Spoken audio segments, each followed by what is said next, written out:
பீகார் தேர்தலில் இந்தியா கூட்டணி ஆட்சிக்கு வந்தால் வீட்டுக்கு ஒருவருக்கு வேலை வழங்கும் சட்டம் 20 நாட்களில் கொண்டுவரப்படும் என்று ராஷ்டிரிய ஜனதா தளம் கட்சித் தலைவர் தேஜஸ்வி யாதவ் தெரிவித்துள்ளார். அந்த மாநில சட்டப்பேரவைக்கு முதல் கட்டமாக 122 தொகுதிகளுக்கு அடுத்த மாதம் 6ஆம் தேதி தேர்தல் நடைபெறுகிறது.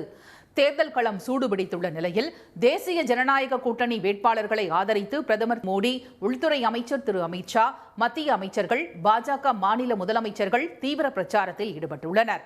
ககாரியாவில் நடந்த தேர்தல் பிரச்சாரத்தில் பேசிய அமித் ஷா, பீகார் சட்டசபை தேர்தலுக்கு பிறகு ராஷ்டிரிய ஜனதா தளம் தலைமையிலான கூட்டணி ஆட்சி அமைத்தால் மாநிலத்தில் காட்டாட்சி மீண்டும் வரும் என்று கூறினார்.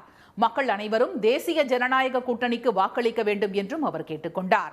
மகா கூட்டணி வேட்பாளர்களை ஆதரித்து தீவிர பிரச்சாரத்தில் ஈடுபட்டுள்ள முதலமைச்சர் வேட்பாளரான தேஜஸ்வி யாதவ், விஐபி கட்சியின் முகேஷ் சஹானியை துணை முதலமைச்சர் வேட்பாளராக அறிவித்தது பாஜகவை பீதியடைய வைத்துள்ளதாக விமர்சித்தார். ககாரியாவில் அமித் ஷா நடத்திய பிரச்சாரத்தில் பிற்படுத்தப்பட்ட பிரிவைச் சேர்ந்தவர்கள் மீதான பாஜகவின் வெறுப்பு அரசியல் வெளிவந்துள்ளதாக அவர் குற்றம் சாட்டினார். இந்தியா கூட்டணி ஆட்சிக்கு வந்தால் வீட்டுக்கு ஒருவருக்கு அரசு வேலை வழங்கும் வகையில் 20 நாட்களில் சட்டம் இயற்றப்படும் என்று தேஜஸ்வி உறுதியளித்தார். 20 மாதங்களுக்குள் வேலை வழங்கும் திட்டம் இறுதி செய்யப்படும் என்று அவர் தெரிவித்தார். இதனிடையே பதற்றமான பகுதிகளில் வாக்குப்பதிவு நேரத்தை 1 மணி நேரம் குறைக்க தேர்தல் ஆணையம் முடிவு செய்துள்ளது. காலை 7 மணிக்கு தொடங்கி 6 மணி வரை வாக்குப்பதிவு நடைபெறும் நிலையில் பதற்றமான 1300 வாக்குச்சாவடிகளில் வாக்குப்பதிவு நேரம் குறைக்கப்படுகிறது.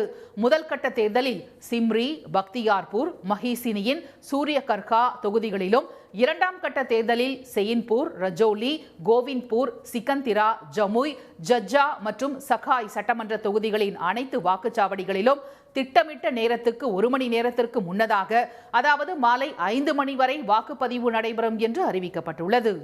உடனுக்குடன் செய்திகளை தெரிந்து கொள்ள சன் நியூஸ் பெல் ஐகானை கிளிக் பண்ணுங்க.